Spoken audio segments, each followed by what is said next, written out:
Bom dia a todos. Essa é mais uma série de webinars e eventos presenciais que o Tozini Freire tem realizado, convidando pessoas da CVM e de outros reguladores, até falando um pouquinho do histórico dos eventos que temos feito já há muitos anos, né? No período pós-pandêmico, já realizamos um evento de securitização para discutir a resolução CVM 60, onde trouxemos aqui o Bruno Gomes. Depois, mais recentemente, quando a 175 foi publicada, fizemos o evento presencial aqui no nosso escritório, com a presença da CVM, que eu já vou apresentar aqui, e também de gestores e administradores fiduciários. E até aproveitando o jabá também, nós vamos fazer um evento no dia 31 de maio, também com a presença da CVM, do Bruno Gomes, para discutir o ofício que saiu sobre tokenização, a questão de token e valor mobiliário, então no dia 31 de maio. E aproveito aqui primeiro para me apresentar. Sou Gustavo Rabelo, sou sócio da área de mercado de capitais do escritório, foco principalmente em fundos de investimento e asset management, e também valores imobiliários em geral. Estou aqui comigo também como moderador o Alexei Bonamin, que além de ser co-head da nossa prática empresarial e de mercado de capitais, ele também coordena as nossas operações ESG. Por fim, mas não menos importante, pelo contrário, eu apresento aqui aquele que dispensa apresentações, que é o Daniel Maeda. O Daniel trabalha na CVM há quase 20 anos. Ele esteve à frente do projeto da CVM, ele é superintendente da SIM, que é a supervisão dos investidores institucionais da CVM, e ele esteve à frente desse projeto, juntamente com o Bruno Gomes, com a Nathalie, com o Alexandre Berwanger, o Cláudio Mais, o Alexandre Rangel, e inúmeros outros técnicos que conseguiram colocar de pé esse evento. Então, Daniel, já agradeço de novo a sua presença aqui. O nosso último evento foi no dia 14 de fevereiro, presencial, e de lá para cá algumas coisas aconteceram, né? Então, já aqui agradecendo a tua presença e abrindo aqui a tua palavra, passando a palavra para você, a gente gostaria que você falasse um pouquinho como é que foram os bastidores da elaboração desses ofícios, né? A gente sabe que essa nova regulamentação ela veio para mudar por completo as bases de funcionamento da indústria de fundos de investimento no Brasil. Então, muitas dúvidas surgiram desde a publicação da norma em dezembro e até a entrada em vigor.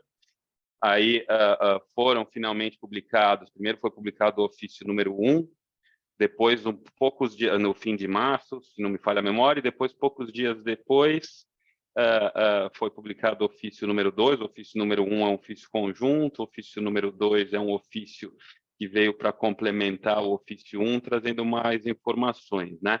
Inclusive, notamos que esses ofícios em específico, eles têm adotado um novo formato, né? Um formato de perguntas e respostas. Então, Daniel, se puder comentar um pouquinho desse histórico e trazendo um pouquinho de como foi esse processo aí de mudança, de elaboração desses ofícios aí. Então, tá ótimo. Bom dia, Gustavo, bom dia a todos, né, que escutam a gente aqui. Obrigado pelo convite, pela organização, né, desse encontro. De novo, assim, eu sempre gosto de dizer isso, repito aqui, né? São momentos muito bons para trocar ideias, né, explicar um pouquinho, né, como as coisas saem, né, e o que é muitas vezes difícil escrever ali, né, num português mais formal, né, a gente pode colocar aqui e explicar de forma mais didática, né. Então, são oportunidades sempre incríveis, né. E de fato, assim, né, Gustavo, entrando um pouquinho na pergunta, né, a gente percebe agora, né, e eu imaginei no princípio que isso fosse ser um pouco mais curto, né, mas me parece que a gente no fundo, vai passar um ano aí, né, ou pelo menos meio ano, né, de 2023, num esforço bastante grande, né, de normatização barra, né, esclarecimento sobre a normatização, né. Eu acho que o grande motivo é justamente esse que você já levantou, né, é uma norma que realmente mexe bastante com a indústria, né. Mexe para o bem, lógico, né, acho que o grande vetor, né, de mudança dessa regulamentação é um vetor de possibilidades, faculdades, alternativas novas, né, para a indústria de fundos, né, um ferramental, né, muito novo, né, em diversas frentes diferentes, né, enfim, não vou nem resumir aqui agora, os ofícios circulares até estressam um pouco isso, né, mas realmente em diversas e muitas frentes, né, diferentes, então tem se mostrado, inclusive, para a gente realmente um aprendizado, por que não também, né? Lógico, né? Tem muitos assuntos lá que são novos, inclusive para a CVM, né? E um esforço, né? De caminhar junto com o mercado aí, né? Nessa construção. Quer dizer, talvez construção não seja o melhor termo, né? Porque a indústria já está muito bem posicionada e é muito grande, né? Mas, enfim, né? Nesse estabelecimento aí né, de novos caminhos, né, para a indústria de fundos, né. E você lembrou bem, né? Assim, acho que do nosso último evento, onde o que a gente tinha basicamente era a norma, né? Aliás, melhor dizendo, uma parte da norma, né? A parte geral, né? E dois dos anexos, né? Agora a gente já tem um pouquinho mais, né, de caldo, né? A gente já tem um pouquinho mais de discussões estressadas, né, de detalhamento de muitas coisas, né, não foram poucos, né, lembrar de novo aí o ofício circular conjunto, né, número 1, ele tem para lá de 50 páginas, né, e agora esse ofício circular número 2 aqui da SIM, né, da minha área, ele tem para lá de 30 também, né? Então, quer dizer, como a gente brinca aí, acho que no fim de tudo vai dar para fazer um vade-mecum de fundos aí, né? Realmente vai ter muita referência para o mercado consultar, né? E, aliás, até é bem interessante seu ponto, né? Seus pontos, né, iniciais, Gustavo, porque eu acho que eles já acabam trazendo duas perguntas que eu já posso até responder, né? Primeiro, assim, né? Por que esse primeiro ofício circular foi conjunto e o segundo não, né? Acho que isso é um ponto interessante de explorar, né?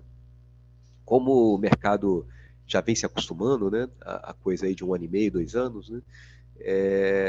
Agora a gente tem uma área nova que lida com fundos e divide um pouco essa tarefa com a SIM, que é a SSE, né? Mais particularmente os FDICs, né, e os fundos de investimento imobiliário estão lá com eles, né, e todos os outros, né, continuam aqui com a SIM. Então, o ofício circular, o primeiro ofício circular que soltamos lá em março, né, o conjunto número 1, né, SIM SSE, ele é conjunto justamente por isso, porque o objetivo dele era tratar sobre a parte geral da resolução, né, e aí, de novo, é um paradigma novo para a indústria se acostumar, né, a parte geral da resolução se aplica a todos os tipos de fundos, né, indistintamente. Então, se aplica aos fundos que estão sob a supervisão da SIM, se aplica também aos fundos que estão sob a supervisão da SSE. Né? E aí, por isso, naturalmente, né, faria todo sentido que o ofício fosse assinado em conjunto por ambos, né, para passar essa mensagem de que, olha, se aplica aqui para os FIPs, para os ETFs, para os FIFs, né? Eu estou até gostando dessa nomenclatura dos fundos 555, é bem melhor, né? Enfim, né, para todos os fundos que estão comigo, se aplica também para os FDICs e para os imobiliários que estão lá com o Bruno Gomes, com a SSE, né?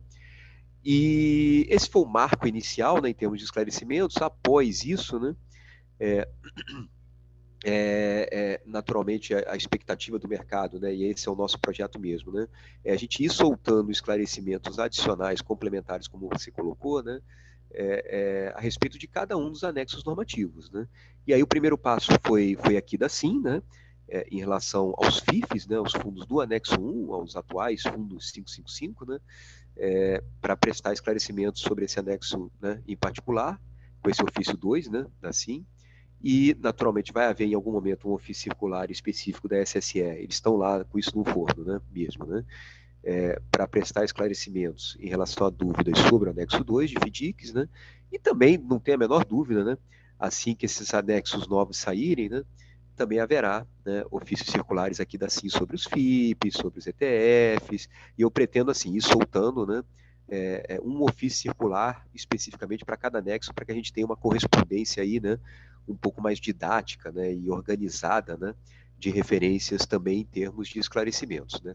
A cada anexo corresponderá aí um ofício circular, né, por menor que seja, mas corresponderá a um ofício circular. Esse é o nosso projeto, né, vamos dizer, para ao longo, né, o restante, né, de 2023.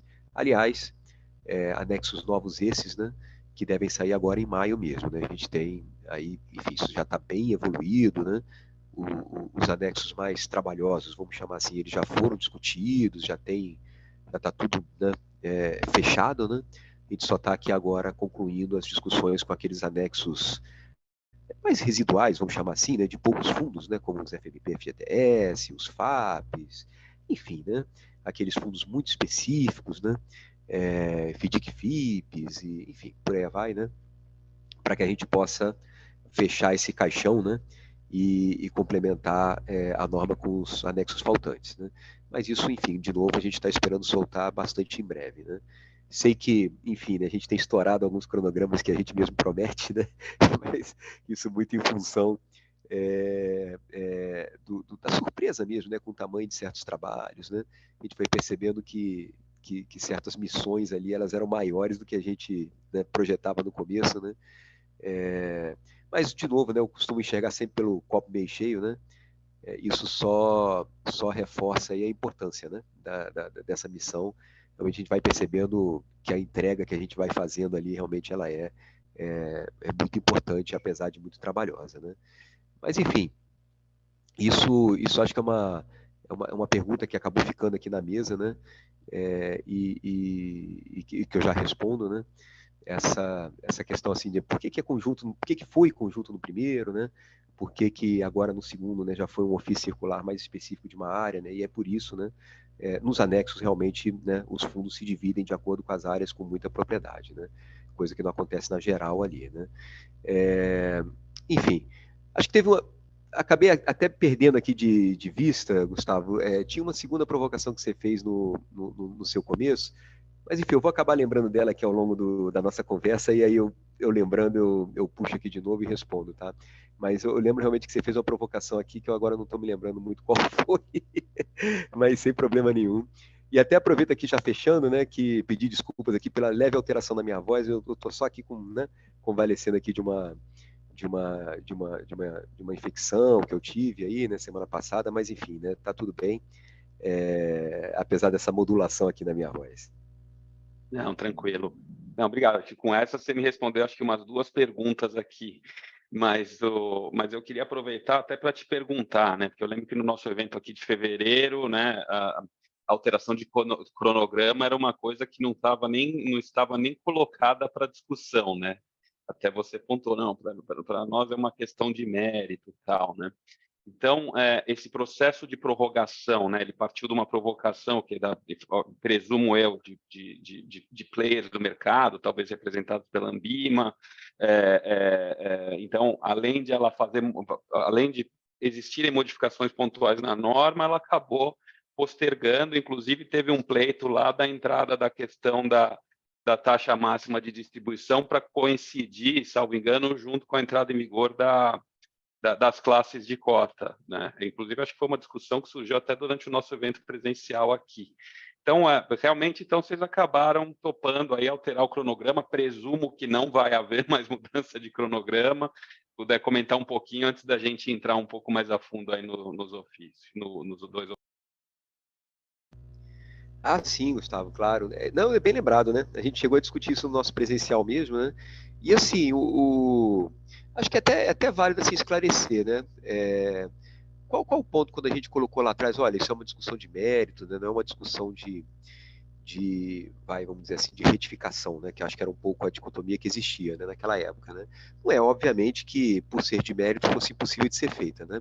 Mas realmente tinha uma pegada na origem da discussão, né? De que isso aí foi um erro material, né, da norma, né? Enfim, né? É uma questão ali de corrigir como se fosse um typo, né? E realmente assim, não era uma discussão simples assim, né? realmente a escolha das datas de entrada em vigor da norma lá na origem, na primeira versão, foi uma escolha deliberada, né? Levando em consideração, sim, os argumentos que o mercado tinha, né? Para lá e para cá, né? E vale lembrar também, né, Gustavo, assim, até hoje, aliás, ontem especificamente, até eu estava trocando uma mensagem com participantes de mercado, Ambima e tal, né?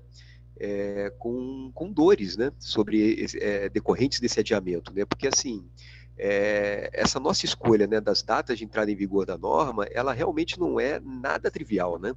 Porque, óbvio, a gente entende bastante, né?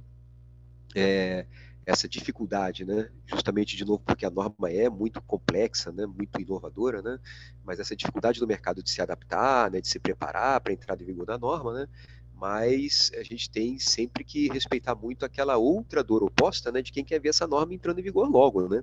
Porque tem uma série de coisas ali que o mercado já quer colocar na rua, né? Já quer lançar produtos, né? Contando com aquilo, etc., né? Seja classe subclasse, seja responsabilidade limitada, por exemplo, enfim, tem uma série de questões, né? E essa de ontem, por exemplo, tinha a ver com o conceito de fundo exclusivo, né? Que a 175 também inovou, né?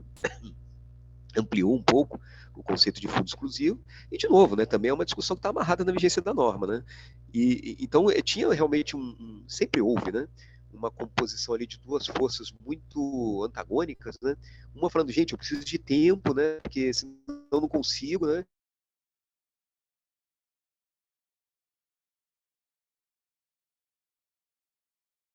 Estou aqui louco para lançar produtos novos, né, com tal, né? E a gente sempre ali no meio, né, tentando arbitrar, né, com a maior sabedoria possível, né, onde vai ficar esse meio do caminho ali, né, em que a gente consegue minimamente atender os dois lados, né? Então, assim, nesse sentido mesmo, né, que a gente colocava lá no começo, que olha, gente, é mesmo uma discussão de mérito, né? A gente, em alguma medida não total, vai agradar a parte do mercado, e em alguma medida também não total, vai desagradar a outra parte do mercado, seja lá qual for a decisão que a gente tome, né? E aí chegamos justamente nesse meio termo, né, que foi a vigência em outubro, né, com a postergação de algumas outras coisas também que estavam previstas para outubro, né, inicialmente para mais para frente, né, e particularmente essa questão vimos muito sentido mesmo nesse pleito, né, do casamento da vigência, da transparência da remuneração, né, com o Instituto das Classes e Subclasses, né, foi algo ali muito, né, pleiteado pelo mercado mesmo, e vimos sentido nisso, né, justamente porque depois a gente acabou reconhecendo isso lá na discussão interna, né? O próprio Instituto de Classe e Subclasse, ele acabou sendo um catalisador, né, para a gente pensar o sistema de transparência da remuneração como ele foi pensado, né? E se foi assim, né, como de fato foi, né, era justo que isso entrasse em vigor junto, né? Você não consegue realmente dar tanta efetividade, né, tanta assertividade, né, para esse sistema novo de transparência da remuneração sem poder usar as classes e subclasses, né? Isso é realmente algo que a gente reconheceu que acontece, né? E aí optamos também, bem lembrado, né, Gustavo, por deixar essas duas vigências juntas, né? A classe subclasse permanecendo ali fincada em abril de 24, porque realmente o mercado insistiu muito, né, que essa mudança é estrutural demais, né, assim, não dá para fazer em menos de um ano, em termos operacionais, de TI, etc., né, e aí levando para lá, né, a transparência da remuneração para que, de novo, né, o mercado possa dar a maior efetividade possível para essas regras que a CVM estipulou, né. Entendi. Alexei, qualquer coisa, fica à vontade para jump in aí. Eu só queria perguntar uma curiosidade aí para o Maeda. Maeda, tem um monte de pergunta e resposta lá nos dois ofícios, né? Mas teve alguma coisa que foi assim, nossa, isso aqui todo mundo perguntou, assim, aqueles hot topics, ou que eram mais frequentes, ou que pelo menos vocês tiveram que se debruçar mais para elaborar, né, ter as próprias respostas, porque tem algumas respostas que imagino eu que eram mais triviais e outras um pouco mais elaboradas, né? Até aproveitando o gancho do Alexei, estamos recebendo várias perguntas aqui no decorrer do evento, então a gente vai juntar os nossos hot topics também para mais para o final a gente endereçar, tá? Não, tá ótimo. Foi excelente essa pergunta, Alexei, porque eu lembrei agora qual era a segunda observação que ia fazer no começo, né? E aí você acabou me lembrando agora com a sua pergunta, né? Que é um pouco dessa indagação geral, né? Falei, poxa, por que a pegada mudou, né? Por que os ofícios circulares agora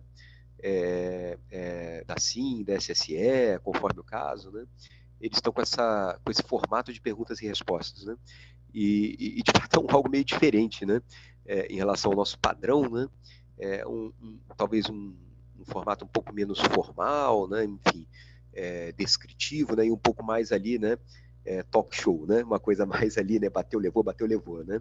E realmente, assim, acho que foi até um fruto, assim, da necessidade mesmo, né? A grande questão é que realmente a quantidade de dúvidas trazidas foi muito grande, né? E num formato convencional, tradicional de ofício circular, isso ia acabar demandando um esforço bem maior, né? Redacional mesmo, né? O documento ia ficar muito maior e talvez até um pouco menos claro, né? Porque esse formato de perguntas e respostas ele é mais remissivo, ele é mais indexado, né? Então facilita referências e consultas, né?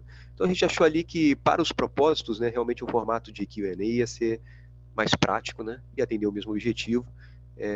Talvez ali só abrindo mão, né, um pouquinho desse formalismo, né, que nos é peculiar, assim, né, na manifestação nossa de entendimentos, né, mas que poderia ali realmente ser deixado de lado, né, em favor dessa rapidez, né, que precisaria ser dada nessa interpretação e também desse maior didatismo, organização, né, ao falar de tantos pontos diferentes, né, então por isso que a gente acabou adotando esse modelo aqui, né? Não vai ser um modelo definitivo para tudo, né? Mas sempre que, acho que foi uma boa experiência de fato, né? Sempre que houver uma necessidade de falar sobre muita coisa ao mesmo tempo, muito rápido, né? Talvez a gente tenha que, né, partir para um modelo um pouco mais flexível, como esse, né? E hot topics, assim, né? O que chamou mais atenção no mercado, né? E a gente acabou falando ali, né, com mais atenção, né? Acho que até pelo próprio tamanho dos itens, né, vocês já percebem, né, dos itens de cada ofício circular, né? Principalmente em relação ao primeiro, assim, não há a menor dúvida, né? Esse tema da transparência da remuneração foi o mais, né, chamativo, né? Foi o que mais provocou dúvidas no mercado, etc., né? Até porque, assim, né, tem uma série de circunstâncias, né, em torno disso, né? Primeiro é que, assim, ele é um tema que a gente sabe, obviamente, né, não vou negar aqui, né, é o mais polêmico de todos mesmo, né? Assim, é um tema que mexe, assim, né, talvez com sensibilidades do mercado, né? É um tema, assim, que a gente tem uma pauta óbvia, né, daqui da CVM muito forte, né? Crescente, né, que se reflete não só na 175, mas a gente viu acontecer de novo na 178, 179, né, que vem sendo, acho que talvez um capítulo, né, dessa abordagem, né, de empoderamento do investidor que a CVM vem tendo, né. Então, naturalmente, no 175 a gente, claro, veria alguma coisa nesse sentido também, né, mas assim, né, vamos dizer, né, tira ali alguns participantes de mercado um pouco ali da cadeira, né, faz ele se mexer ali um tantinho, assim, para, poxa, né, vou ter aqui que abrir mais, né, um pouco da minha cozinha, né, como são os meus acordos comerciais, né, no âmbito do fundo, entre os prestadores de serviço, etc. Então, tem um pouco desse desconforto natural, talvez, né, de falar de um assunto tão sensível assim, mas que, enfim, como se fala, né, no popular aí, né, uma coisa que precisa ser falada, precisa ser conversada, né, mesmo, né. Então, obviamente, a CVM não poderia se furtar a discutir esse assunto, né. Mas, lógico, tem outras razões também, né, para esse assunto ter sido mais chamativo, né. Se vocês pararem para pensar, assim, muito das discussões em torno da 175 tiveram a ver com esforços de harmonização da indústria brasileira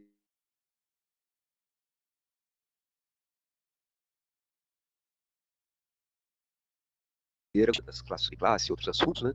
As ferramentas de gestão de liquidez, as regras de alavancagem, tudo isso a gente está se aproximando dos padrões internacionais, né? Ou bem, os padrões internacionais, justamente, né, já são uma excelente referência, né?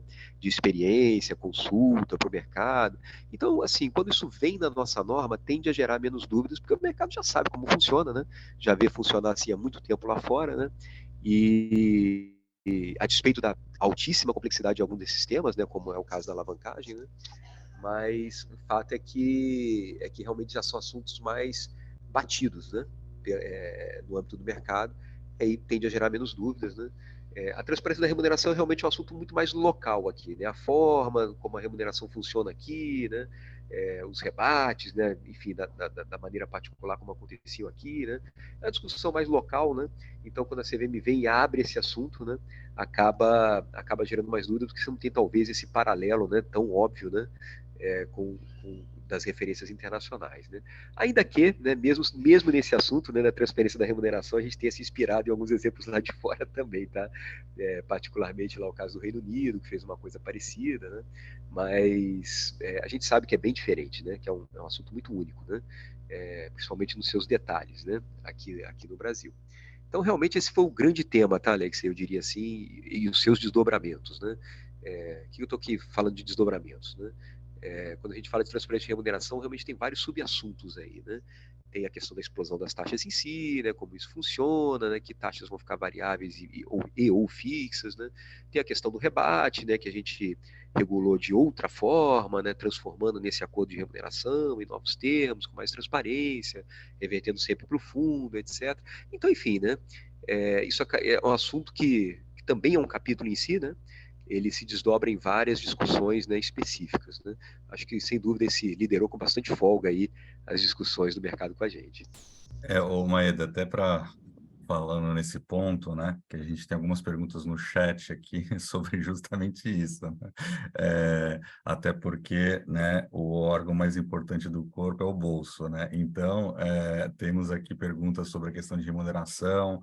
Eu vou até ler aqui, Gus, rapidinho, até para fazer o gancho, para depois a gente não precisar voltar, já que o Maeda falou, né?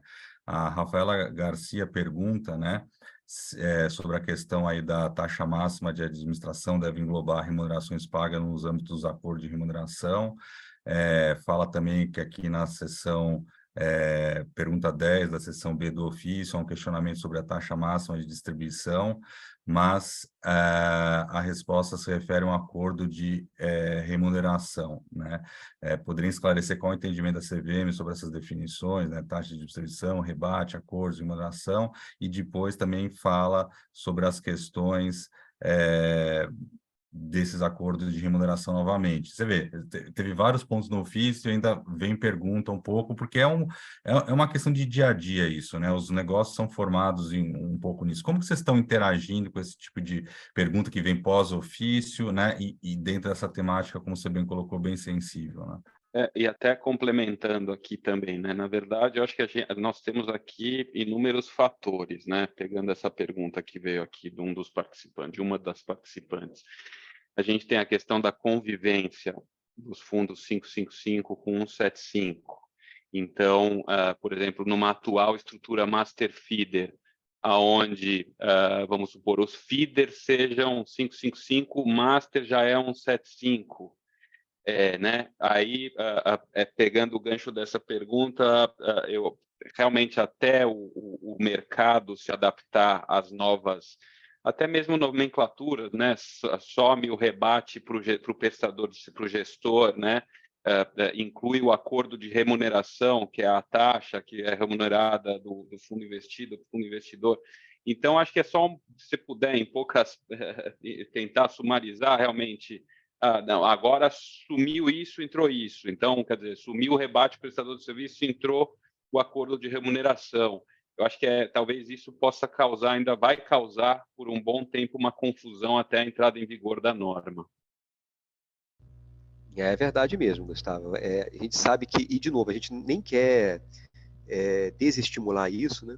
Mas a gente sabe que os acordos de remuneração, as formas, né, de remuneração entre os prestadores, ou a divisão, né, daquela taxa global de administração entre os prestadores de serviço, ela acontece de formas muito diferentes, heterogêneas, né, inovadoras, né, e de novo, né, assim, a gente não tem nenhum problema com isso, né, a nossa questão realmente é dar a melhor transparência possível disso para o cotista, né, para que ele saiba, mais ou menos, enfim, né, quer dizer, mais ou menos não, né, com a maior assertividade possível, né, como é que isso está acontecendo lá no âmbito do fundo, né.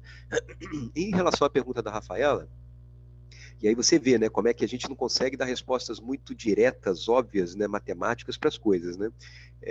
A melhor resposta seria depende, né? Ou dito de outra forma, né? Sim, na medida do possível, né? Ou seja, as remunerações previstas em acordos, né, de remuneração, elas devem estar contidas, né, na taxa máxima de distribuição, sempre que possível, né? Por que eu estou dizendo sempre que possível, né? A gente tem e foi a única que eu encontrei até agora, tá? Pelas dúvidas que o mercado trouxe, né? A gente tem uma exceção, né, já identificada, né, que diz respeito lá a acordos de remuneração reestabelecidos ou redesenhados, né, em função do atual rebate de taxa de performance, né? Que a gente sabe que é uma prática aí que existe no mercado, né? O rebate, enquanto rebate, ele morreu, né? Aliás, até já respondendo uma outra pergunta, né, pediram para tentar fazer essa separação conceitual, né? O acordo de remuneração, gente, eu acho que ele é como o próprio nome diz, né? Um acordo, um contrato, um acerto, né? Entre os prestadores de serviços para a divisão dessa remuneração, né? Que assim tem esse objetivo de substituir o rebate, né? Ele é um conceito mais amplo, né, do que o rebate especificamente falando, mas ele vai englobar, né, o rebate como ele é pensado hoje, mas com algumas características reguladas lá na 175, né, bastante próprias, né? Acho que a mais importante, a mais impactante é justamente essa, né? E de novo o objetivo é transparência para o investidor, né? Essa questão dele necessariamente reverter para o fundo, né? Quando você está falando, né? E esse é o escopo do acordo de remuneração, né? De acertos entre fundos, né? Então, o fundo recebedor, né, do que hoje é o rebate, né, ele vai ter que necessariamente reverter isso para o fundo, ele não tem mais essa opção de hora reverter para o fundo, hora reverter para o prestador de serviço, né? Isso é uma diferença bem sensível, bem impactante e proposital mesmo, né, do acordo de remuneração em relação ao rebate. O rebate, como ele é feito hoje, realmente ele não é mais possível, tá? Ele tem que ser convertido no que passou a ser regulado como acordo de remuneração, né? Então, vamos dizer assim, né, talvez o acordo de remuneração seja o rebate em novos termos, né? Vamos colocar dessa forma, né? Acho que essa é que é a melhor leitura aí, né, que se faz. Existem umas regras lá específicas, vocês viram lá na 175 de transparência sobre esse acordo de remuneração, que tem que estar lá previsto, disciplinado não, né, mas descrito, né, no regulamento ou onde for cabível, tá? A gente fala regulamento, mas pode ser anexo da classe, apêndice da subclasse, né? Isso é um outro aspecto que também foi objeto de esclarecimento no ofício, né? Onde fazer constar, né, certas coisas, né, nos documentos do fundo, né, dependendo do nível. Mas, enfim, voltando aqui para o nosso tema, né, quando você tem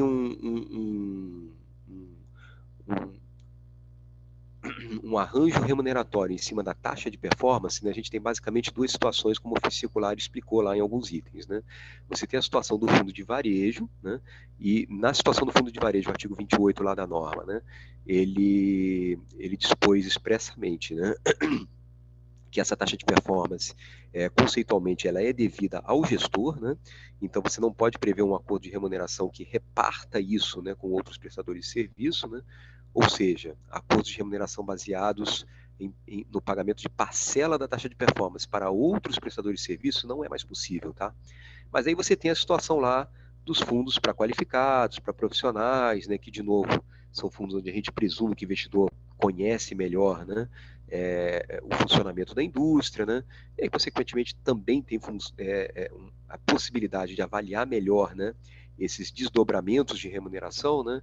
Ali existe uma previsão no 113, né, se eu não me engano, né, um dos incisos do 113 da norma, no sentido de que eu ainda estou decorando também esses artigos, né, são todos novos para mim também, mas enfim, lá no 113 tem essa exceção para os fundos de qualificados e profissionais, né, do estabelecimento de, né, acordos remuneratórios, né, também, né, mais específicos, né. E aí, nesse caso, você vai poder, inclusive, prever uma taxa de distribuição que, na verdade, seja formada por dois componentes, né? Porque você não vai conseguir colocar dentro de uma taxa máxima de distribuição, né, um arranjo desses, né, de rebate de taxa de performance, que é uma remuneração incerta, né, pode vir ou não vir, depende do desempenho do fundo em relação ao benchmark. Então, quer dizer, né, para conseguir incluir isso num conceito de taxa máxima percentual de distribuição, você ia ter que chutar essa taxa máxima lá no céu, né? Imaginando ali um cenário potencial, né, de que o fundo performe muito acima do benchmark, que pode acontecer, né? Então, para viabilizar isso, realmente, para os fundos de qualificados e profissionais, fundos com investidores mais sofisticados, você tem essa possibilidade de prever uma taxa de distribuição que seja formada por dois componentes. Uma taxa máxima, que continua sendo ali percentual, etc., mais uma taxa especificamente calculada em cima, né, como um percentual, né, da taxa de performance recebida pelo fundo, né, caso, obviamente, né, supere o benchmark dele, né. Óbvio, né? Você fala, poxa, essa taxa de distribuição vai ficar mais confusa para o investidor, né?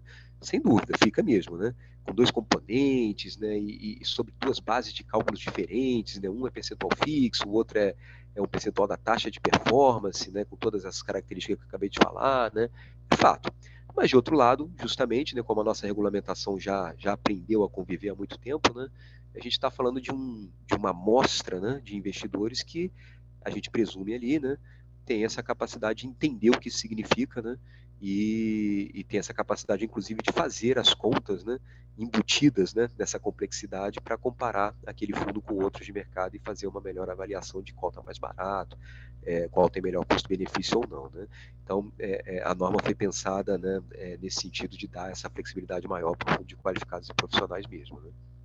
Inclusive a questão da distribuição de cota de fundo fechado, né? Que daí o ofício deixou mais claro que não entra nesse conceito de taxa máxima para aquele distribuidor que faz ofertas pontuais, né? Até pegando aí o gancho de taxa, né? Enfim, as taxas vão ser pagas diretamente pelas classes do fundo, né? Sem que seja cobrado pela casca, né? Pela casca do fundo, né? Então,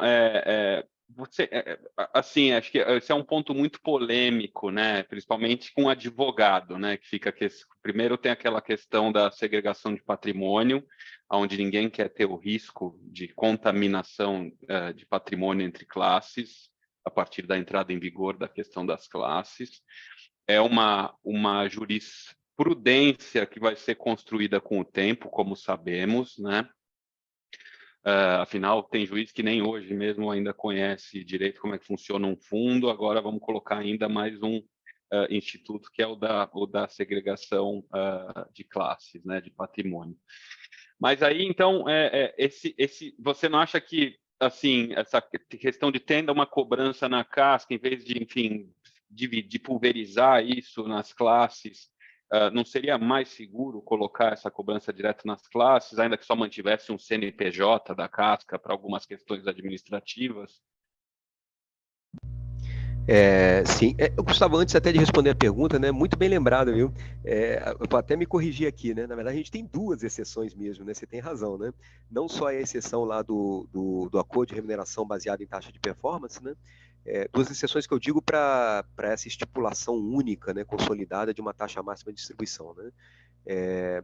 Tem essa exceção da taxa de performance e tem essa outra que você acabou bem lembrando, né? Que é a remuneração devida em distribuições, né, em ofertas, né? De cotas de fundos fechados, né, que tem essa dinâmica realmente ali, né, são limitadas, né, temporárias, etc., né, definidas no âmbito de uma oferta e tudo mais, também não entram no cômputo dessa taxa de distribuição. Muito bem lembrado, né? Então, são duas exceções aí realmente que a gente tem, né? Mas muito bem. Voltando aqui para o tema, né? Acho que vale a gente lembrar assim, né? No fundo, quando a gente fala dessa imputação de despesas, né?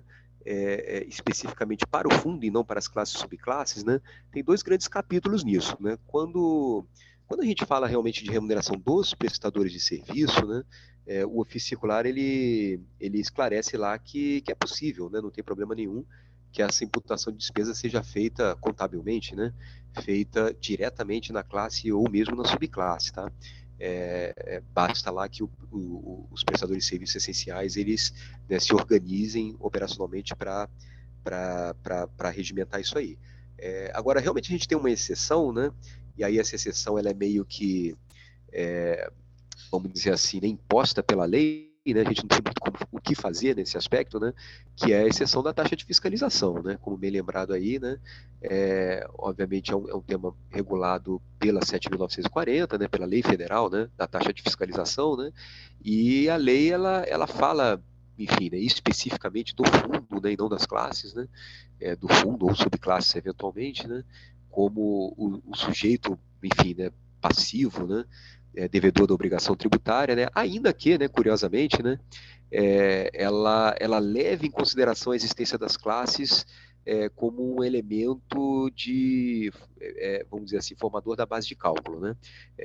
Dependendo da quantidade. E aí, assim, realmente talvez assim, o pior cenário possível, né, para quem tenta interpretar, né, no sentido de, olha, pode contabilizar direto na classe, né? Porque assim, por que eu estou dizendo isso, né? Porque é uma legislação que você vê que já leva em consideração, né, a existência, né, jurídica das classes, né, talvez seja a única legislação fiscal, né, que eu conheça, né, que já leve em conta, né, essa existência jurídica das classes de cotas, né, de fundos, né, mas ainda assim, né, optou, e aí eu tenho que chegar à conclusão de que foi deliberadamente mesmo, né, optou por não considerar essa classe, né, como esse sujeito passivo de obrigação, né, e sim o fundo, né, continua insistindo no fundo, né. Então, assim, muito particularmente em relação à taxa de fiscalização, e aí, obviamente, né, claro, havendo controvérsia, né, ou entendimentos contrários, eu gostaria muito de ouvir, né, isso em mais detalhes, né, mas quer nos parecer assim, que a única interpretação possível que a gente pode ter mesmo é que, assim, esse sujeito passivo é o fundo, né, e é dele que a taxa tem que ser cobrada. Então, obviamente, né, internamente, no dia a dia do fundo, né, esse fundo ele vai atribuir, né, essa taxa devida às classes, né, na proporção lá dos seus, enfim, né, patrimônios, etc, né, mas no frigir dos ovos, no fim, quando essa taxa for paga, né, lá para a Receita Federal, né, quem vai pagar essa taxa mesmo, o CNPJ que vai pagar essa taxa vai ser o CNPJ do fundo, né, por força do que está lá na Lei 7.940, né.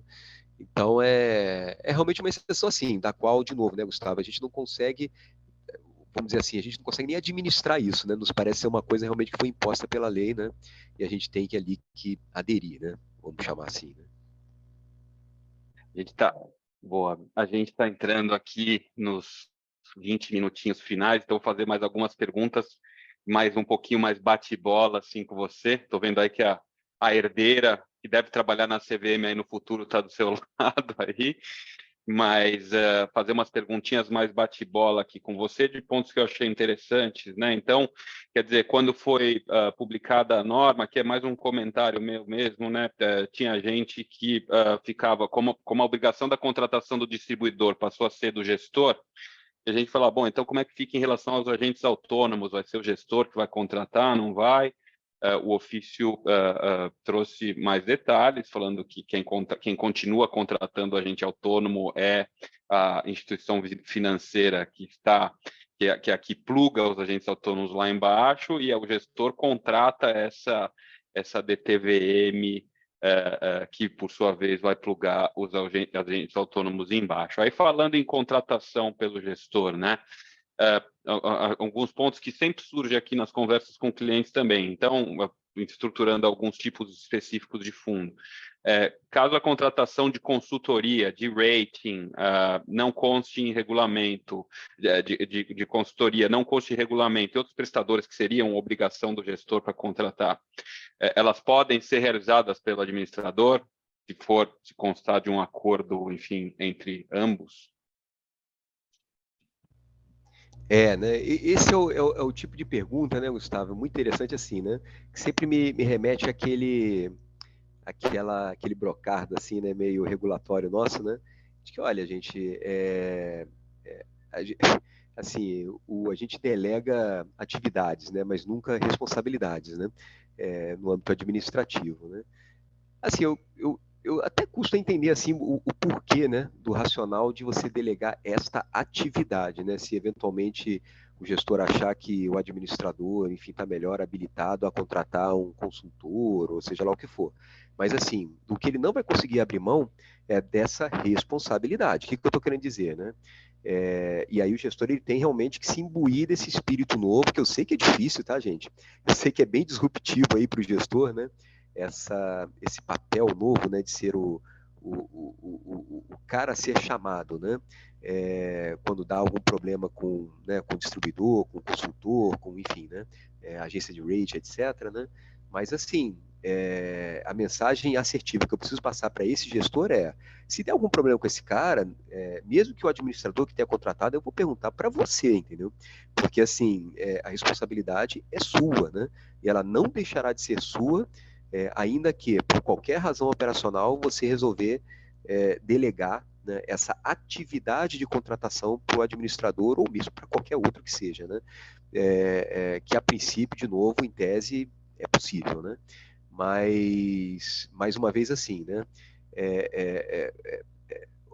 A nossa ideia, né, quando alçou o gestor, né, a esse nível de responsabilidade de prestador de serviços essenciais, era realmente fazer uma repartição entre o administrador fiduciário e o gestor, né, de a quem cabe, né, se responsabilizar, né, por aquela due diligence, enfim, né, inicial, de contratação e periódica, de monitoramento, etc., mínima, né, que você presume existir, né, no âmbito do funcionamento de um fundo. Né? E aí, obviamente, algumas atividades continuam fazendo muito sentido para o administrador, o auditor independente é um exemplo, claro, né, controladoria de ativos e passivos, custódia, né, mas para outros, com certeza, né, faz muito mais sentido pela interação negocial que existe, comercial, etc., inclusive operacional, né, faz sentido que seja o gestor o responsável, né, por essas due diligence, né. É o caso do consultor, do distribuidor, da agência de rating, como foi muito bem lembrado aí, né. Então, esse cuidado, gente, é que eu pediria, porque assim, se a expectativa do gestor, né, pensando nessa delegação da atividade, né? Se a expectativa dele é que ele vai estar repassando essa responsabilidade para o administrador também, não se engane, gestor, assim, você não estará, né? Você continuará sendo responsável por ele, tá? Então, assim, de novo, assim, baseado nesta premissa, né? Uma pergunta que eu tenho na mente que ainda não me foi respondida de forma, assim, clara, muito clara, satisfatória é: qual é a vantagem, né, para o gestor de fazer um negócio desse, né? Já que ele não vai se livrar da responsabilidade, né? Ele passa a ter um dever de diligência, inclusive, sobre o fiduciário ao fazer isso, né? Ah, não, fiduciário, olha, contrata ali o consultor para mim, né? Afinal de contas, você sempre fez, etc., né?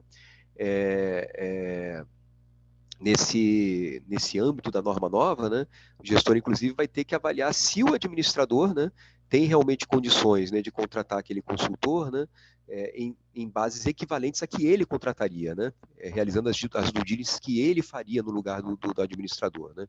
Então, de novo, gente, assim, ele não vai conseguir fugir disso. Então, assim, para fora, obviamente, né, de exercícios de transição, né, como eu acabei de estressar aqui, né, ah, não, tá bom, nesse contrato já era do administrador, né? Enfim, até eu me adaptar, me preparar para isso, vou levar algum tempo. Então, quando a norma entrar em vigor, né? Ele que vai continuar ali sendo o contratante. Aí até consigo entender, né? Mas, assim, para exercícios muito provisórios de transição mesmo, né? Fora isso, gente, francamente, não vejo muito sentido do gestor fazer esse exercício, não, tá? Boa. Bom, aqui pulando para um trecho lá no parágrafo único do artigo 107, que a gente, enfim, na prática aqui a gente sabe, né, é que nem divórcio, né, naquele momento que o fundo, enfim, que um dos prestadores de serviços essenciais querem renunciar, esse artigo 107, ele não engloba o gestor, mas sim o administrador no sentido de impedi-lo de renunciar em caso de declaração judicial de insolvência do fundo. Assim, não existe a possibilidade de apontar, por exemplo, o interventor do fundo, alguma coisa nesse sentido, porque eu entendo que, como é um prestador, o gestor também é um prestador de serviço essencial, mas ele tem a prerrogativa de poder sair do fundo num caso de declaração judicial de insolvência, já o administrador não. Então, aqui o administrador não consegue sair, mas o gestor consegue sair. Se puder comentar um pouco. Essa discussão realmente é bem difícil, né? Da insolvência. De novo, é mais um desses assuntos, como eu brinquei aqui no começo, né? Muito novos, inclusive para a CVM, né? E o que passou assim pela nossa mente, né? Quando essa questão foi regulada, né? Existe uma premissa, né? Nos processos de insatisfação do patrimônio, vamos chamar assim, né? De uma forma geral, né? E aí pode ser o próprio regime jurídico da insolvência, como já existia, pode ser também a 11.101, né? Enfim, né? Existe ali realmente pairando, né, sobre todos esses processos, né, uma premissa de que, olha, muitas vezes, né, aquele ente, né, chegou naquela situação, né, estressada, né, de insuficiência de patrimônio, né, por decisões de gestão, né, por decisões ali, né, enfim, às vezes nem, enfim, ilícitas ou nada do tipo, mas de toda forma por decisões de gestão, né. Então é uma premissa comum, não é padrão, né, mas é um algo ali usual, vamos chamar assim, né, que o gestor, né, do negócio, né, daquele ente, daquele patrimônio, né, seja afastado, né, pelo juiz ali da falência, no caso, né, ou da liquidação extrajudicial, quando você está falando ali de uma instituição financeira, né, aí naquele caso ali é até um padrão mesmo, né, quando você fala de 6.024, os administradores ali da instituição financeira são sempre afastados, né, então assim, a gente percebe, enfim, ou percebeu, né, quando a discussão, que esse é um ferramental muito usual, muito comum, né? Então, assim, prever na regulação. A gente tinha essas duas, né, figuras essenciais ali no fundo, justamente como, né, você lembrou, Gustavo, sempre, né, para tudo, na insolvência não é diferente, o administrador fiduciário e o gestor, né? Mas a gente percebeu que bloquear a saída do gestor iria sistematicamente contra, né, a lógica de funcionamento geral, né, de regimes de solução, né, de insuficiência de patrimônio, né? Então não conviria a regulação da CVM, enfim, nos pareceu que ela meio que bateria de frente com uma premissa conceitual importante, né, desses regimes, né? Impedir que o gestor saísse. E aí, enfim, né, já que o gestor não deve ser impedido de sair por causa dessa, né, lógica de funcionamento desse tipo de regime, né, resta, como prestador de serviço essencial ali do fundo, né, apenas o fiduciário. Né? Olha, alguém tem que ficar, né? Senão realmente ninguém apaga essa luz. Né? E aí nos restou realmente apontar para o fiduciário como aquele agente que, poxa, né, olha, permaneceria ali, né, numa hipótese dessa de insolvência. Mas, de novo, assim, com muita franqueza, Gustavo, é um caso de uso, né, vamos dizer assim, né, essa regulação da insolvência, que a gente vai ter que aprender muito com o tempo. Né? A gente tem conversado muito com o judiciário sobre esse tema também, né? Aliás, muito interessante, né? Acho que talvez o grande benefício até o momento, né, de ter previsto em lei, depois regulamentado a insolvência foi esse, né? A gente abriu um canal muito interessante de conversa, troca com o judiciário, né? E já vieram algumas sugestões bem assim, interessantes mesmo, né, de como a gente poderia aprimorar, né, o tratamento da insolvência, né? E uma delas é assim, olha, eu pelo menos achei essa provocação muito legítima, tá? Olha, por que a CVM não induz o mercado, né, obviamente por via de regulação, né, enfim, a regular mais esse regime de insolvência nos seus próprios documentos constitutivos, ou seja, né, por que o regulamento não poderia passar a disciplinar, por exemplo, sobre ordem de prioridade de pagamento, né, por exemplo, sobre essa dinâmica de prestadores de serviço ali, né, o que poderia acontecer, né, quem entra, quem sai, quem fica, como muda, né, obviamente, né, sem nenhuma previsão que não faz sentido ou infringe a regulamentação da CVM, né, mas talvez enfim, né, de novo assim, né, incentivar o mercado, né, a se, vamos dizer, entre aspas, né, se autorregular nisso, né, disciplinando nos seus respectivos regulamentos como funcionaria, né, um regime desses, né, enfim, né, obviamente, de novo, né, o regime de insolvência em si é judicial, né, tá tudo na mão do juiz, né, mas se esse regulamento estipular esses critérios, nessas, por exemplo, ordens de prioridade, né,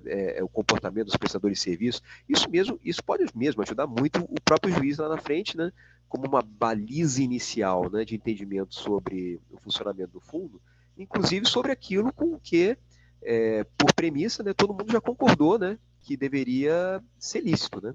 Enfim, porque afinal de contas, se está no regulamento, todos os cotistas, todos os prestadores de serviço, todo mundo ali na ambiência do fundo, inclusive os credores e contrapartes, né, já sabem, né, que o fundo funcionaria no caso de insolvência daquela maneira, né?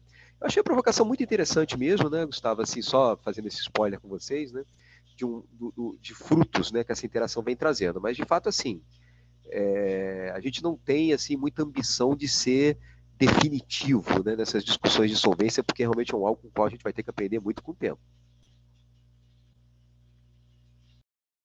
Certeza. Bom, Alexei, eu acho que seria legal você fazer algum comentário ESG para bater um papo com o Maeda. Você tem alguma pergunta nesse sentido? Bem no pique mesmo, Maeda, aqui a gente vê com muita alegria, né, para fomentar esse é, segmento, né, que muitos falam que não é um segmento, é que no futuro todos os fundos que vão ser ESG, né, não vai ter nem sentido de chamar mais como ESG, mas enquanto a gente não chega nesse novo normal, né, de uma economia de mais baixo carbono, mais inclusiva e regenerativa, nós temos até então a autorregulação ali da Ambima, né, falando dos fundos sustentáveis, né, tudo, né, agora também veio o ofício e a própria 175, né, falando das questões ASG, na verdade, né, com a separação clara, pelo menos no ofício, fica claro, né, do que é fundo que só está fazendo integração de fatores ESG de fundos que está realmente buscando aí um tipo de externalidade ambiental social positiva, né? Como que fica, como tá essas conversas de vocês com esse tema específico com a Ambima? Eles vão estar ajustando a autorregulação para isso? Como que tá essas conversas? Não, sem dúvida, Alexei, assim, aliás, eu vou dizer assim, isso é uma pegada também, caramba, como teve coisa diferente, né, na Ação 75, né, mas assim, essa questão do ESG, né, também teve um pouco dessa pegada que é um pouco inovadora, né, da regulamentação da CVM, que ela já nasce, vamos dizer assim, integrada com a autorregulação, né, porque realmente o artigo 49 da resolução, né, ele veio com essa premissa, né, mesmo, né, de olha, a gente sabe que existe uma autorregulação já na rua, né, e a gente quer, né, contar com ela, né, para dar esse primeiro passo, né, porque muito das, sei lá, das críticas saudáveis, vamos dizer assim, né, que vieram com essa previsão regulatória, né, elas às vezes vêm justamente porque óbvio, isso não está tão explícito ali na regulação, né, mas porque não se tem em mente ou no mapa, né, que a gente conta com isso, com essa autorregulação. Né? E aí vem, poxa, mas não tem que estar taxonomia, né? Você diz lá que o fundo pode ser ESG, né, se tiver um objetivo de sustentabilidade, etc. e tal, mas o que é um objetivo de sustentabilidade? Né? E, de fato, a norma, né, não entra nesse mérito, né? Até porque a gente não teve essa discussão com o mercado ainda, né? Mas justamente assim, a gente quer construir estes conceitos. A gente sabe que é uma norma, né, que tem os seus gaps ainda, né? Mas justamente a gente quer fechar esse gap contando com esse apoio da Ambima, né? Por entender, reconhecer, né, que do lado da autorregulação a gente tem algo mais dinâmico, né, mais flexível, né, de se mexer, mais rápido, né, de um lado, e de outro lado, óbvio, né, também mais próximo, né, do mercado, enfim, né, mais representativo, né, de como o mercado vem caminhando e tudo mais, né. Então, naturalmente, antes disso sair na norma, né, tudo isso foi alinhado com a Ambima, né, então a gente tem aqui uma convergência, né, de objetivos e propósitos muito forte, né, e a ideia obviamente a gente trabalhando isso em etapas, né, acho que o grande projeto de 2023 é que a Ambima ela encontre, né, a regulamentação da CVM em relação ao escopo. O que eu estou querendo dizer, né? A nossa norma realmente saiu, né? E a ambição era essa mesmo, né? Para se aplicar a todos os fundos de investimento, tanto que está lá na norma geral, né? E a norma de autorregulação da Ambima ainda não é assim, né? Ela se aplica lá aos fundos de renda fixa, aos fundos de ações, né? E aí você já vê que existe mesmo esse propósito deles, né, de incluírem FDICs, de incluir os fundos multimercados, fundos de cota, etc, etc, né? Então, acho que o primeiro passo que a gente tem, né, é um passo ali da autorregulação, correndo atrás da regulação em termos de alcance de escopo, né, para isso ficar par e passo, né? E aí sim, como segundo passo, aí eu já estou falando mais de 2024, né? Acho que vai ser um processo mais rápido do que o europeu, mas nem por isso, né? Do que o europeu foi, né? No passado, né? Mas nem por isso um processo tão rápido assim, porque a discussão realmente é muito complexa, né? A partir de 2024 a gente realmente construir as bases, né?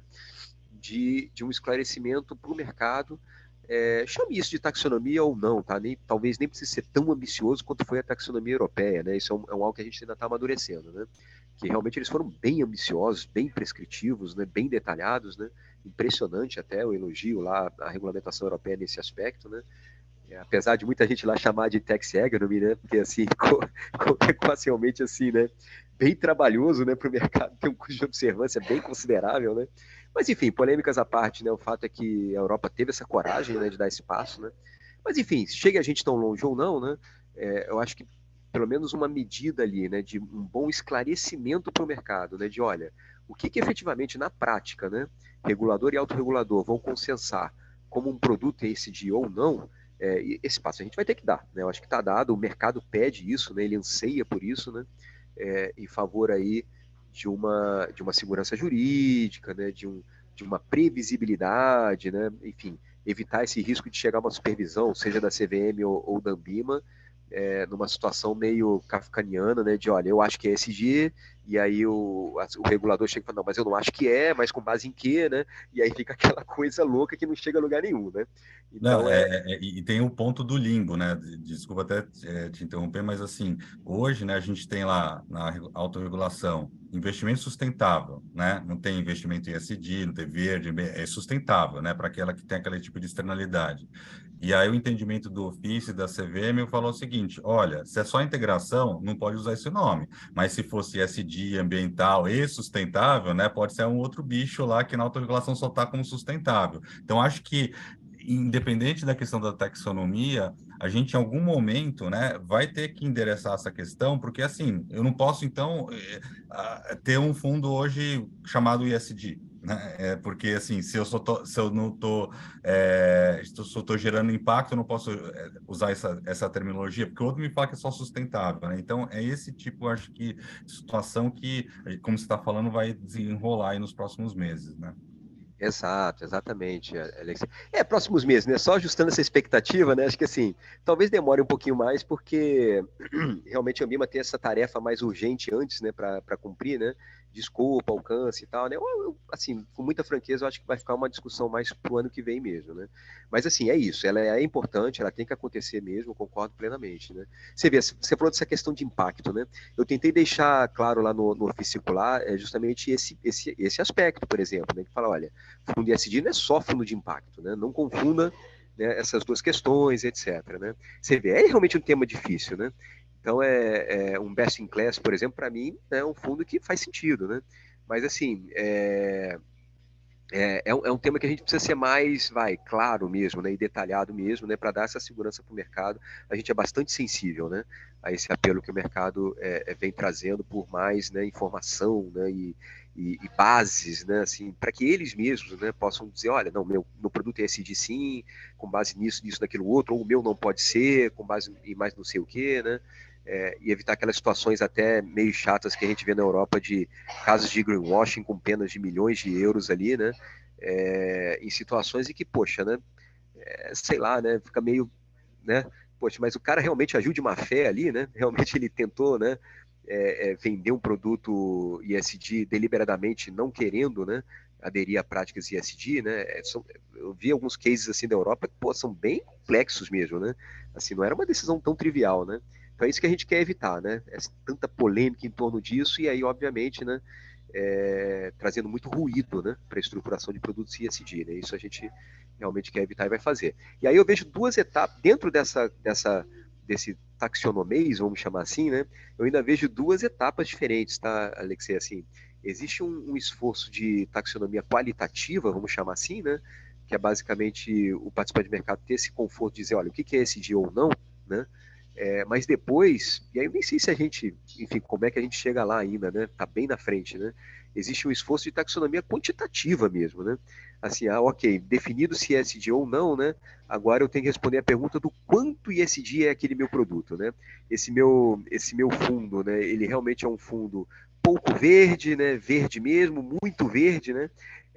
E aí, realmente, assim, você quantificar ESG realmente é um tremendo desafio, né? O E negócio... tem coisas que estão acontecendo enquanto a gente fala. Você vê no mundo das companhias abertas, né? O mundo evoluiu muito em disclosure qualitativo, disclosure ESG qualitativo. Você vê os fóruns de referência, você vê o fez. E agora, enquanto a gente fala, tem o ISSB lá fora, aqui o CPC no Brasil está contribuindo para disclosures quantitativos ESG. Então, isso para o mundo das companhias. Para a instituição financeira já tinha há muito tempo atrás, o Banco Central fazia, né? A gente vai ver, talvez, em algum momento, não sei quando, mas também para fundos, né? Porque essa questão de disclosures, né, quantitativos, né, e as demonstrações financeiras também, né, dos fundos de investimento, atendendo esse olhar, né, porque uma análise de investimento só qualitativa, sem ver o quantitativo, ela é capenga, né? A gente precisa das duas coisas convergindo, né? Exato. Não, corretíssimo, Alexei. Exatamente, se antecipou aí, né? Acho que a leitura é muito pertinente mesmo, né? Essa colocação, né? A leitura é exatamente essa, né? A gente vai ter que fazer esse esforço também em algum momento, né? Mas aí, claro, é um esforço ainda mais complexo, né?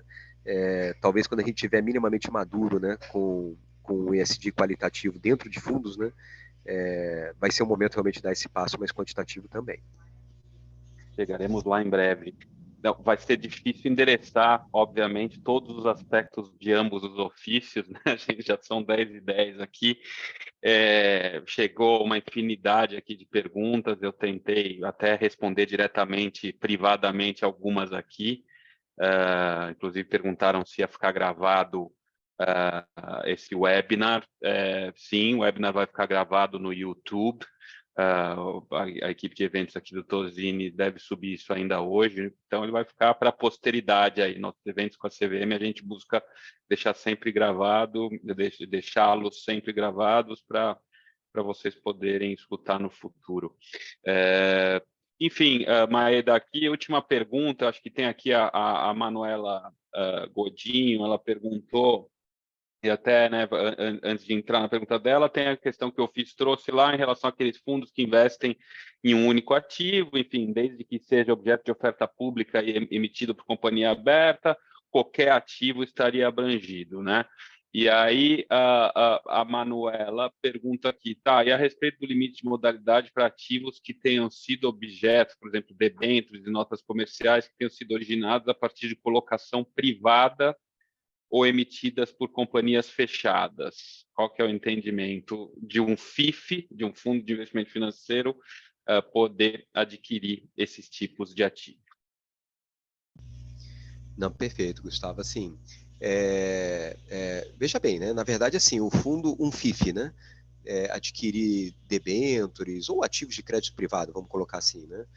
Ainda que as notas comerciais não estejam explicitamente previstas na 555, tá? Mas na minha interpretação assim de supervisão, acho até que a gente já consegue, né, incluir como uma nota promissória like, né, assim, que essa sim está prevista lá, né?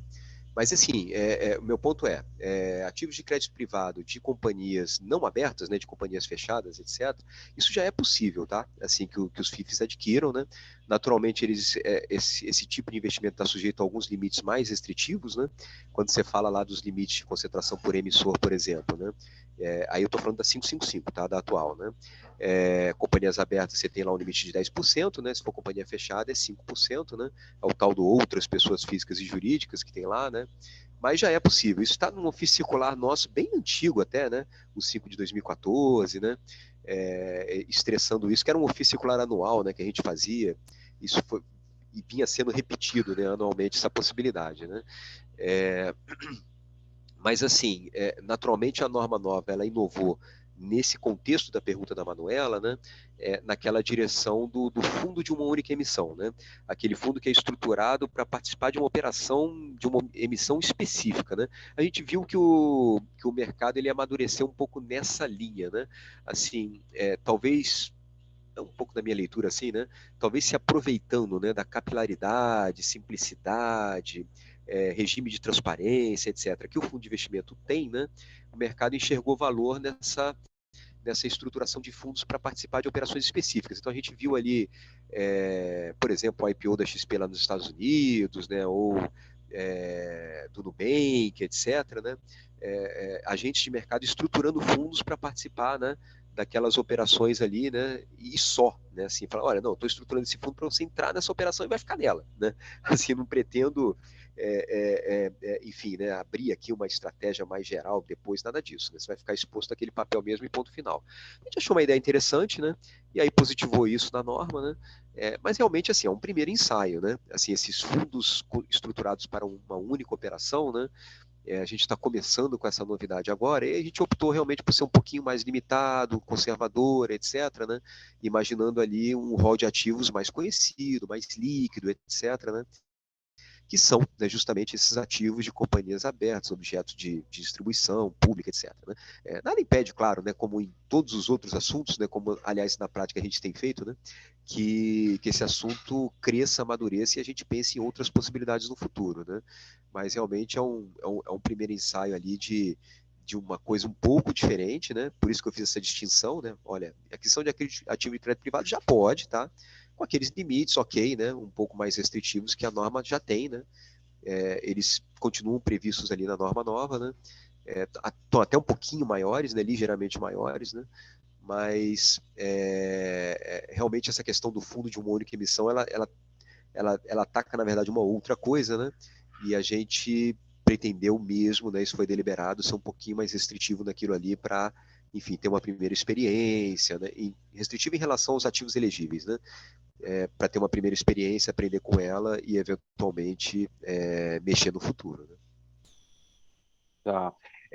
Bom, então, caminhando aqui para o final, gostaria de pontuar que essa é uma série de eventos, e Maeda, você falou que sai esse mês ainda o anexo de FIP, correto? Eu costumo brincar assim, né, gente? Como a tarefa não é minha, né? Na verdade é a SDM lá da norma, o pessoal de normas que está entregando, né? Aí eu fico passando esses prazos assim, né? Depois o pessoal vai ficar bravo com a SDM, né? Se não sair, né? Mas assim, realmente assim, é o feedback que eu tenho tido aqui, né? Nas discussões internas, né? Eles têm isso como, né, meta mesmo, né? De lançar até o fim do mês essa. Assim, pela dinâmica da discussão, realmente está me parecendo razoável, né? Pensar nesse prazo, né? Então, é a minha melhor expectativa mesmo, né? Enfim, né? Rentabilidade passada não é garantia de retorno futuro, né? Mas realmente a melhor expectativa que eu tenho aqui de quando essa norma vai sair, eu acho que está bem razoável mesmo, sim. Bom, os seus spoilers hoje não estão muito diretos em relação ao prazo, mas eu já vou aproveitar o gancho para falar então, para te convidar aqui na frente de mais de 100 pessoas que passaram por aqui hoje, e vai ficar também gravado no YouTube, como eu disse, que assim que forem saindo esses anexos, até para a gente marcar esses bate-papos para que a gente possa, enfim, fazer perguntas e endereçar nesse formato aqui um pouco mais informal que a gente tem conduzido. Então, já convidado novamente aqui para o nosso próximo evento. Eu concluo aqui, Alexei, quer fazer alguma consideração final? Depois a gente passa para o Maeda também, fazer alguma consideração final. Não, eu só quero agradecer o Maeda, a todos, a CVM, excelente trabalho que vocês têm conduzido, trabalho de muito fôlego, né? Tem muita ainda coisa para fazer, mas tem os anexos, essas discussões que a gente discutiu também de ESG, mas estamos certamente caminhando bem para frente. E agradecer por todo o trabalho muito árduo que a gente sabe, com todas as restrições orçamentárias, de pessoal que a CVM tem, não é fácil fazer o que vocês estão fazendo, essa interação também com a indústria, com a Ambima, super importante. Parabéns, Maeda, e obrigado aí por estar conosco aqui. Oi, gente, valeu aí, obrigado pelas palavras gentis, assim. A gente tem tentado entregar realmente uma regulamentação nova, assim, de valor, né, que obviamente não descuide, né, das preocupações de supervisão que naturalmente, enfim, a CVM sempre tem, né, mas que em tudo que é possível, né, e a gente percebeu que tem muita coisa onde é possível, né, a gente possa dar mais segurança jurídica e abrir canais para o mercado continuar crescendo, se desenvolvendo, né. Hoje os fundos já são, né, um canal assim de financiamento da economia, né, do Brasil, né, ultra relevante, né, são os nossos famosos 7 trilhões e meio aí, né, de reais. Obviamente a gente só quer que ele exerça, a indústria, né, exerça esse papel cada vez mais, cada vez melhor, né? Então, no que a CVM puder colaborar para isso, obviamente a gente se sente super, né, cumpridor do nosso papel, na verdade, né? E obrigado de novo, gente, aqui pelo convite, pela chance, né, de falar mais um pouquinho da norma, né? Eu confesso assim, olhando, relembrando aqui as coisas que a gente, né, falou, né? Putz, as discussões estão ficando realmente bem complexas, né? Assim, são os temas assim que é difícil até a gente expor, né? Assim, porque, nossa, é muito detalhe, né? A gente está realmente assim mergulhando, né, nos méritos assim bem complexos mesmo, né? Mas assim, na verdade não é que isso me deixe triste, não, muito pelo contrário, né? Eu fico feliz da gente poder realmente mergulhar ali no detalhe mesmo, né? Para que a indústria possa caminhar com a segurança que precisa, tá? Então, fico feliz assim que a gente consiga, enfim, né? Entrar nesses méritos assim delicados, complexos, difíceis, mas necessários. Ótimo. Até pegando o gancho, repetindo aqui, né, a própria Ambima já mencionou, enfim, a audiência pública da Ambima em relação a fundos que investem em cripto. Então, lembrando a todos que dia 31 de maio a gente vai ter o nosso evento aqui, webinar de tokenização com o Bruno Gomes, mas Maeda, mais uma vez, não tenho palavras para agradecer sua presença. Você está sempre super disposto a participar das discussões da 175. Nós já começamos a trabalhar aqui em regulamentos, adotando, de certa forma, o formato da 175, principalmente em FDICs e FIAGROS, ainda deixando uma ponta ou outra regulada pelas atuais regulamentações, mas vai ser muito interessante cada vez mais nos aprofundarmos nisso. Então, nos falamos em breve, após as próximas publicações, e mais uma vez, obrigado, Maeda, e a todos que participaram aqui desse bate-papo com a CVM. Legal, gente. Obrigado. Um abraço para vocês. Um abraço. Tchau, tchau.